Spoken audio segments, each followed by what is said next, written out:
Hello, I'm Alice Lagnado at the Voice of Russia in London. If you're longing to find a new translation of Crime and Punishment, or just want to catch up with the latest in underground Russian poetry, you need to get to London's new Russian bookshop.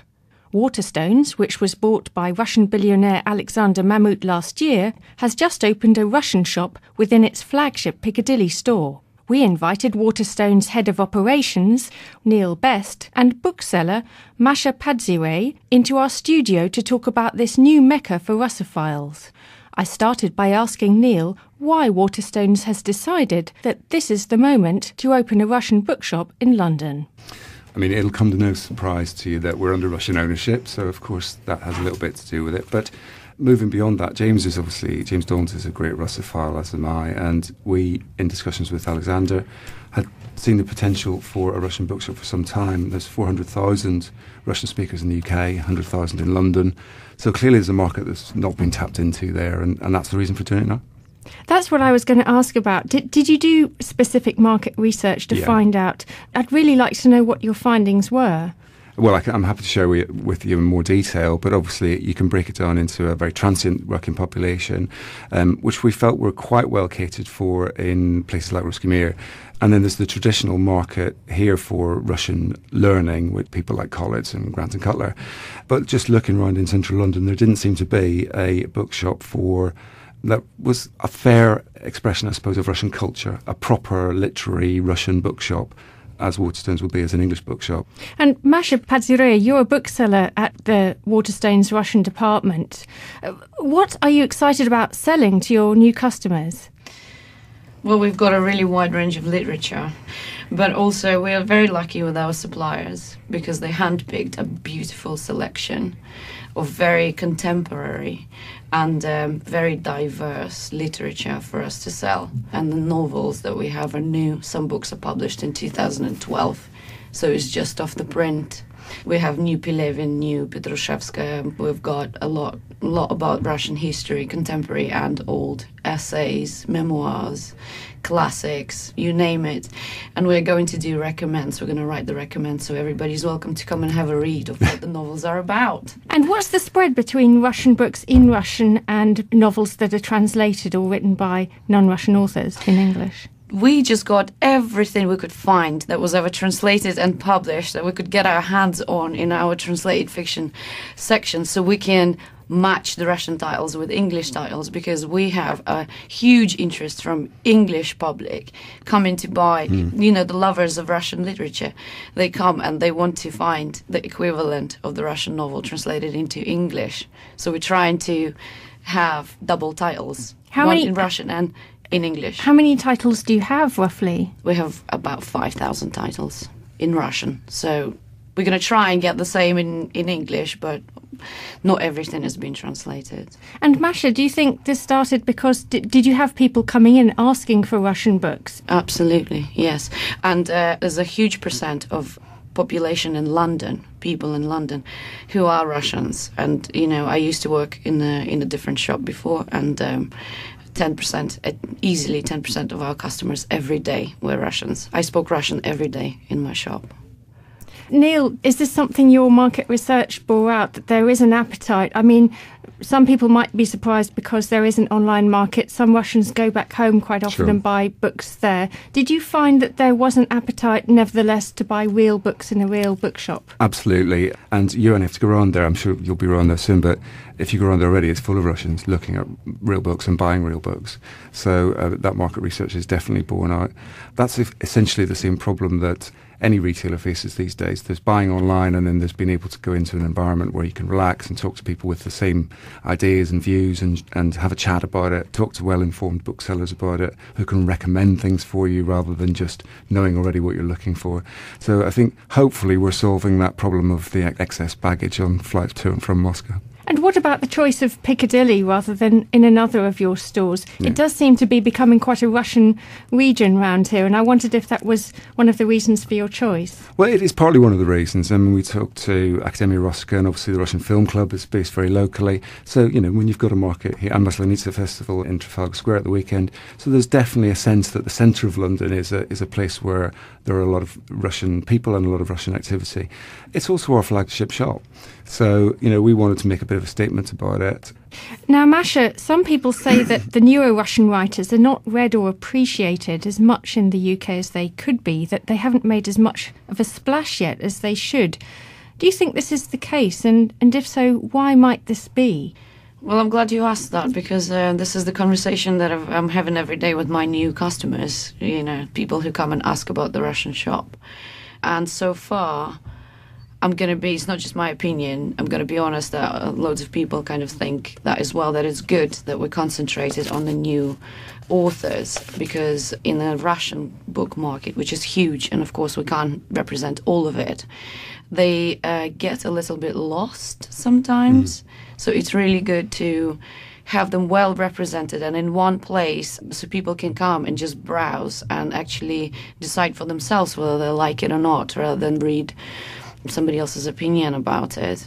So people don't know where to look. I know when I was at university, I used to rely on the Glass Journal for a window into Russian literature, but now there's so much more coming out.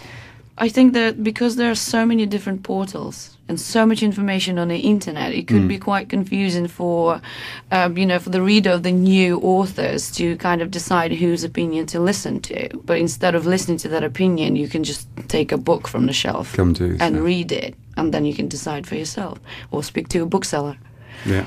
I mean, just to back up what Masha's saying, there's a vast wealth of Russian publishing, not much of which gets translated. But if you look in the UK market, the popularity of people like Pelyevin and Boris Kunin, for instance, who's just become a huge cult now, I think what we will try and do with this is have a shop window, not only for the public, but for publishers too, to say, look, there is a market for this stuff in the UK and there is a lot of interest in it. That's what's happened with Scandinavian fiction, for instance, over the last number of years, just by a slow build of having a few authors who do break through. Suddenly there's a flood of interest, and it's all over the TV and everywhere else, and it's the biggest thing in the market at the minute. So we're hoping that in some little way we might be able to move Russian publishing and translation along and help out those brave people who've been at that sort of coalface for a long time. There is a perception sometimes that apart from people like Akunin and Pelyevin, some of modern Russian literature is quite sad, and a lot of the books I've read recently haven't been comedic. Do you think that puts people off? Do you think that's a perception in the British mind, or is that changing? Well, this bookshop is a project about kind of cross-cultural relations, if you like. So hopefully, if that perception of the Russian mindset as slightly introverted and miserable does exist there, and inevitably is reflected to an extent in writing, but it is a bit of a cliche, I think. And if we can entice British publishers and readers to just take that step, I think that this provides the best opportunity to do so. People said this exactly the same thing about Scandinavians, by the way, for a long time, suicide rates, etc. So, and now it's a cult, isn't it? So hopefully we can contribute strongly towards developing something similar here. The other thing I wanted to ask about, Masha, is that there does still remain a fascination with Russia among British writers of fiction, non-fiction and so on. What do you attribute that to? Do you think that British writers are still thinking of a Russia that's long gone, or is it just something that's in our history? How do you find when you have customers coming in and talking to you about the kind of books they want to read? Well, I think that that we have quite a lot of books that are very popular that are written by Russian and Ukrainian writers like Kurkov, like Livinska, I think that the interest is growing. I mean, look at the Snowdrops. I know it's set in Russia, but anything that has a motive is just progressively becoming more and more popular. It's now in bestsellers, and this is kind of a new novelist writing. So I think people are less scared about looking into these books and finding something really horrible.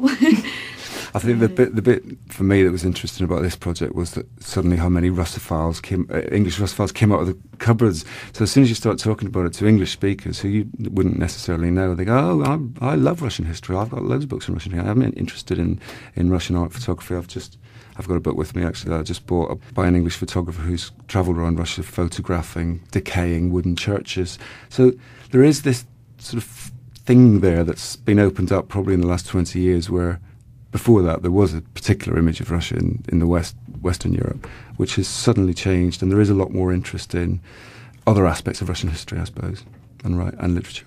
And is there a big markup on the books, Masha? Well, our books are quite cheap and very, very affordable. I mean, we are cheaper than the most of retailers of Russian books in London. And what about retailers in Moscow, though? How do you compare with those? Well, we'll be more expensive than those because obviously we're shipping them here. But we made a very conscious decision to be as honest as we possibly could about not trying to rip people off, because that was one of the other things that in the market here there are hugely inflated prices in some areas. So I think we've been very honest. I mean, you'll see yourself when you look at it. But of course, a paperback in Moscow is going to cost less than it will here. But come and have a look, and you'll see if you get good value or not. Do you see your new shop as well as a hub for Russophiles in London? Are you going to have events there? Are writers going to give readings, perhaps?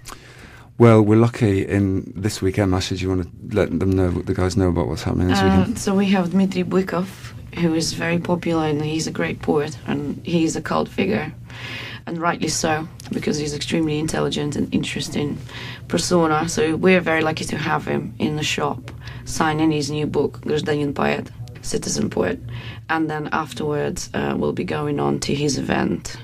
Can't remember where the event was. There's an event in central London. Yeah, central London. Yeah, he's got a gig on. So we'd get to see the cream of the crop, I think, of the Russian community there. And then, we're hoping to get a lot of people on Saturday to see him. And what about future writers that you might be asking? Well, we want to build. So part of it, I think I've referred to it before as a sort of cultural hub. So we want it to be a meeting place for Russian people. So we're hoping to set up reading groups.